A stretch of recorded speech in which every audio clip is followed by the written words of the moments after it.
Dear students, लंबे समय बाद मैं आज आपसे रूबरू हो रहा हूँ क्योंकि एक शब्द है ऐसा जो मुझे आपके सामने लाने पर मजबूर कर रहा है और आज उसे ख़त्म ही करना है, और वो शब्द है nervousness. How to overcome the nervousness before the exam.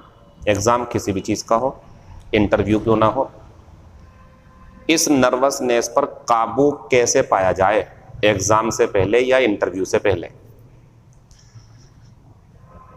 ईमानदारी से चीज़ों को स्वीकार करना सीख जाओ, चाहे वो सफलता हो या असफलता हो, लेकिन ईमानदारी से स्वीकार करना सीख जाओ। ये शब्द कभी ज़िंदगी में आपके सामने आएगा ही नहीं, हमारे सामने नहीं आता। आता था, अब नहीं आता, क्योंकि हमने अपने परिणामों में ईमानदारी से इवेल्युएशन करना शुरू कर दिया। आप भी करो, चलिए शुरू कर लेते हैं।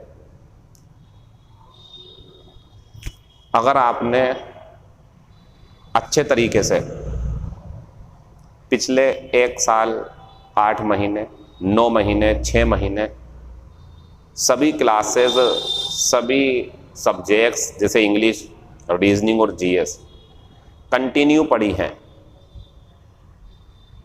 तो इस लाइन को आप क्यों भूल रहे हो? Labour never goes in vain, Hindi meaning से आप सभी परिचित होंगे। मेहनत कभी बेकार नहीं जाती है। आपको लगता है सब सर कहने की बातें हैं, सब ये चली जाती मेहनत बेकार, पिछली बार भी चली गई थी ना। ऐसा तो हो सकता है जो चीज़ आप हासिल करना चाहते हो उसके कमेंसुरेट, उसके समतुल्य आप पढ़ाई ना कर पाए हो। मेहनत कम थी, परिणामों को मेहनत की ज़्यादा ज़रूरत ही रह गया आप 1 नंबर 2 नंबर से, और अगर बराबर हो जाता, ज़्यादा हो जाती तो परिणाम बढ़िया और मिल जाते जो आप चाहते थे। तो labour never goes in vain, ये सार्वभौमिक सत्य है, न कभी बदला है न कभी बदलेगा, और आप इसे बदलने की कोशिश मत करो नर्वसनेस शब्द को बेकार में ही अपने साथ जोड़ करके। मैं आपके सामने खड़ा हूँ, जीता जाता एग्जाम्पल हूँ आपके लिए इस लाइन का कि labour never goes in vain. जब पढ़ाना शुरू किया तो सब पढ़ा रहे थे, 1000 1500 2000 500 बच्चे, मैं पढ़ाता था सिर्फ 2 स्टूडेंट्स। और आज आप जानते हैं क्लास में मेरी एडमिशन बिना टेस्ट के होता नहीं है। टेस्ट देंगे तब एडमिशन होगा, नहीं तो आप कहीं भी पढ़ सकते हैं। फिर उसके बाद और भी व्यवस्थाएं हैं कि बच्चों को पढ़ करके ही क्लास में रुकने की संभावना है, बाकी बिना पढ़े रुक नहीं सकते आप। ये इतने कर्रे, खतरनाक से और मुश्किल भरे नियम चला रहा हूँ, फिर भी बच्चे क्लास में मौजूद हैं। जा क्यों नहीं रहे मुझे छोड़ के? क्योंकि लाइन है ना बीच में, labour never goes in vain. मेहनत कभी बेकार नहीं जाती है। मैं करता हूँ मेहनत, मैं नोट्स बनाता हूँ, मैं रातों को नींद को बाद में, पहले नोट्स को तवज्जो देता हूँ। तो मैं हूँ तो आपके सामने एग्जाम्पल, मैंने करी मेहनत, मैं कामयाब हूँ। छोड़ दूँ मेहनत, फ्लॉप हो जाऊँगा। ऐसे ही आपके लिए करी है मेहनत, जवाब दें आप। अपने आप में आवाज़ भले ही नहीं आ रही, लेकिन मैं फील कर सकता हूँ आपको। हाँ, अगर आपका जवाब है, हटा दो इसे, क्या ज़रूरत है इसकी? निश्चित रूप से जितनी मेहनत करी है उसके कमेंसुरेट परिणाम मिलना है। अब इसमें सभी बातें आ गई। मेहनत कम है तो परिणाम कम होगा, क्यों नर्वस हो रहा हो? स्वीकार करो उसे, भाई मेहनत कम है तो परिणाम कम मिलेंगे। 100 नंबर के बराबर मेहनत की है तो 100 ही आएंगे। 180 के बराबर कर दी, 180 ही आएंगे, कोई रोक नहीं सकता। जब आएंगे तब देख लेना। और मेरे प्यारे बच्चों, मैं जानता हूँ आप बहुत मेहनती हो, बहुत मेहनत करते हो आप। मैंने पढ़ाया है आपको, कहीं और भी पढ़े होंगे आप, और आप लगन है आपके अंदर। आपने कोई सा टेस्ट नहीं छोड़ा, आपने कोई सा ऐसा मौका नहीं छोड़ा जब आपको अपनी परफॉर्मेंस दिखाने का मौका मिला। आपने परफॉर्मेंस दिखाई भी, कभी ऊंची नीची हो गई, लेकिन आप करते रहे। तो फिर वही बात आ जाती है, आपको वो परिणाम मिलना ही है जिसे आप डिजर्व करते हो। पेपर देने जाएं और इस बात के साथ जाएं कि अजीम सर ऑल द बेस्ट नहीं बोलेंगे, क्योंकि मैं इन चीज़ों में नहीं बोल दूंगा। चलो ऑल द बेस्ट, क्या होगा?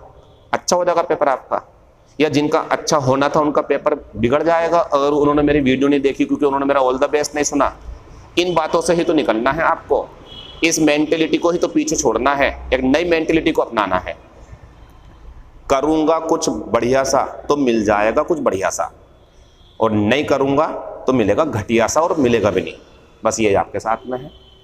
बुलवा लो मुझसे आप ऑल द बेस्ट, लेकिन बच्चों आप तो पहले ही अपनी बेस्ट परफॉर्मेंस दे करके अपने आप को खुद ही ऑल द बेस्ट बोल चुके हो, आपका पेपर अच्छा होगा।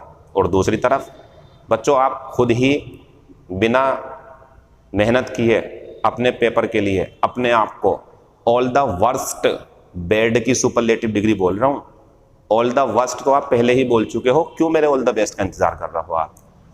अब जब परिणाम आए तो उन्हें बहादुरी से और ईमानदारी से स्वीकार करना, और वो ईमानदारी ये है भाई 100 के लायक थे, 100 ही नंबर, क्यों टेंशन लें। खूब एंजॉय किया हमने, शादियां अटेंड की, क्लासेस जाना था, छुट्टी कर ली, सो रहे, तो वो नींदें, वो शादियां, उन्हें एंजॉय कर तो लिया आपने, रिजल्ट को एंजॉय नहीं कर पाओगे आप।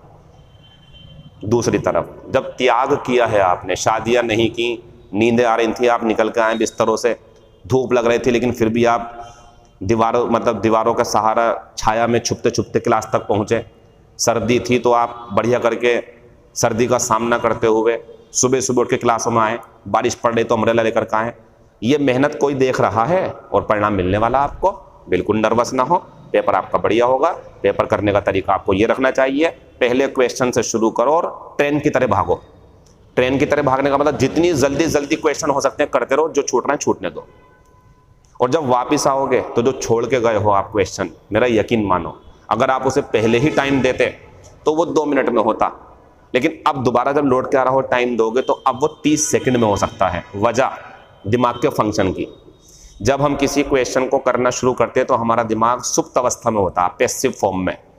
लेकिन जब हम कुछ क्वेश्चंस कर चुके होते हैं जो कि आप कर लोगे तेजी के साथ, सारे रीजनिंग, इंग्लिश और जीएस जो भी है सीधे सीधे, तो फिर हमारा दिमाग अच्छे तरीके से काम करना शुरू कर देता है। सब्र रखेंगे, टाइम काफ़ी है हमारे पास, बहुत तेज़ी के साथ जाना है।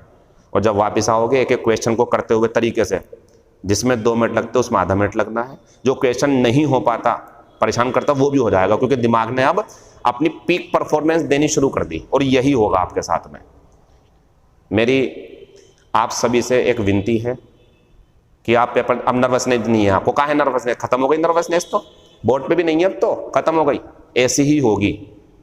अगर आपको लगता है सर मैंने मेहनत नहीं करी, अब मुझे दिख गया कि मेरे परिणाम अच्छे नहीं आएंगे, लेकिन पेपर देने जाएंगे आप, क्योंकि ये तो देख लो कि मेहनत कितने के बराबर करी थी आपने।